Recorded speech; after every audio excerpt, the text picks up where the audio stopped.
नमस्कार। गीता ज्ञान में आपका स्वागत है।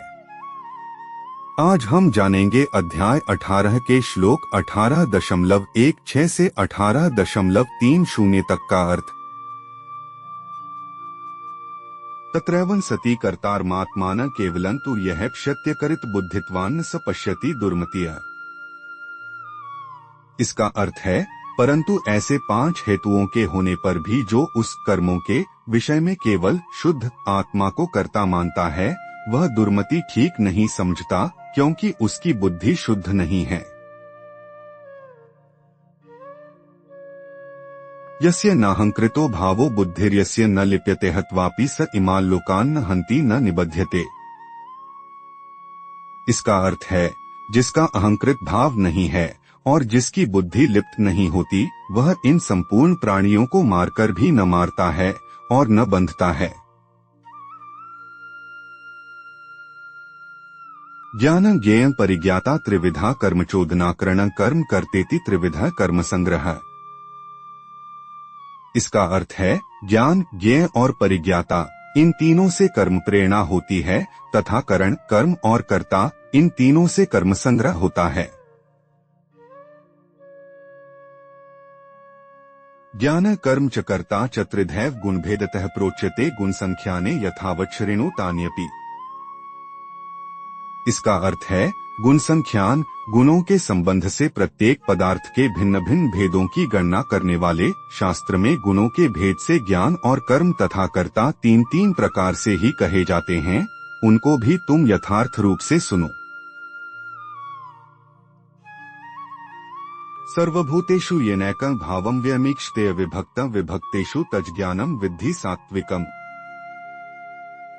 इसका अर्थ है, जिस ज्ञान के द्वारा साधक संपूर्ण विभक्त प्राणियों में विभाग रहित एक अविनाशी भाव सत्ता को देखता है, उस ज्ञान को तुम सात्विक समझो।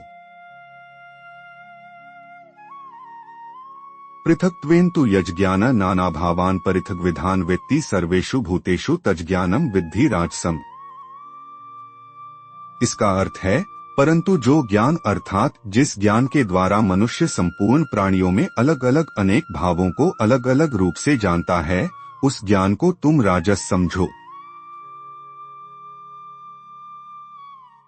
यत्तु कृत्स्नवदेकस्मिन् कार्ये सक्तम् हेतुकम् तत्त्वार्थवदल्पं च तत्तां समुदाहृतम्। इसका अर्थ है, किंतु जो ज्ञान एक कार्य रूप शरीर में ही संपूर्ण के तरह आसक्त है तथा जो युक्तिरहित वास्तविक ज्ञान से रहित और तुच्छ है, वह तामस कहा गया है। नेतं संगर्हित मरागद्वेषतः कृतमफल प्रेप्सुना कर्म यत्तत् सात्विक मुच्यते। इसका अर्थ है, जो कर्म शास्त्र विधि से नियत किया हुआ और कर्तृत्वाभिमान से रहित हो तथा फलेच्छारहित मनुष्य के द्वारा बिना रागद्वेष के किया हुआ हो, वह सात्विक कहा जाता है। यत्तु कामेप्सुना कर्म साहंकारेण वा पुनः क्रियते बहुलायासं तद्राजसमुदाहृतम्। इसका अर्थ है, परंतु जो कर्म भोगों को चाहने वाले मनुष्य के द्वारा अहंकार अथवा परिश्रम पूर्वक किया जाता है, वह राजस कहा गया है। अनुबंधं क्षय हिंसामनपेक्ष्य च पौरुषम मोहादारभ्यते कर्म यत्तत्ताम समुच्यते। इसका अर्थ है, जो कर्म परिणाम, हानि, हिंसा और सामर्थ्य को न देखकर मोहपूर्वक आरंभ किया जाता है, वह तामस कहा जाता है। मुक्त संगो हमवादी धित्युत्साह समन्वितः सिद्ध्य सिद्ध्योर निर्विकारः कर्ता सात्विक उच्यते। इसका अर्थ है, जो कर्ता राग रहित, अनहमवादी, धैर्य और उत्साह युक्त तथा सिद्धि और असिद्धि में निर्विकार है, वह सात्विक कहा जाता है। रागी कर्मफल प्रेप्सुर्लुब्धो हिंसात्मको शुचि हर्ष शोकान्वित कर्ता राजसः परिकीर्तितः। इसका अर्थ है, जो कर्ता रागी, कर्मफल की इच्छा वाला, लोभी, हिंसा के स्वभाव वाला, अशुद्ध और हर्ष शोक से युक्त है, वह राजस कहा गया है। अयुक्तः प्राकृतः स्तब्धः शठो नैष्कृतिकोलसः विषादी दीर्घसूत्री च कर्ता तामस उच्यते।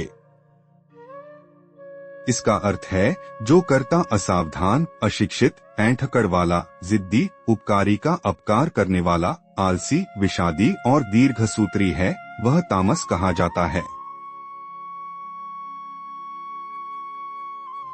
बुद्धेर भेदन धृतेश्चैव गुणत्स्त्रिविधन श्रेणुप्रोच्यमानुशेषेण पृथक्त्वेन धनंजय। इसका अर्थ है, हे धनंजय, अब तू गुणों के अनुसार बुद्धि और धृति के भी 3 प्रकार के भेद अलग अलग रूप से सुन, जो कि मेरे द्वारा पूर्ण रूप से कहे जा रहे हैं। प्रवृत्तिंच निवृत्तिंच कार्याकार्ये भयाभय बंधम मोक्षं च या वेत्ति बुद्धिः सा पार्थ सात्विकी।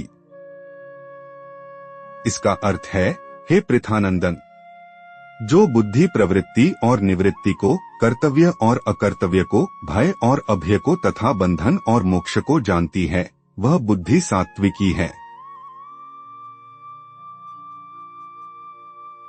ये थे अध्याय 18 के श्लोक 18.16 से 18.30 तक के अर्थ। अगले वीडियो में हम आगे के श्लोक जानेंगे। तब तक के लिए जय श्री राधा कृष्ण।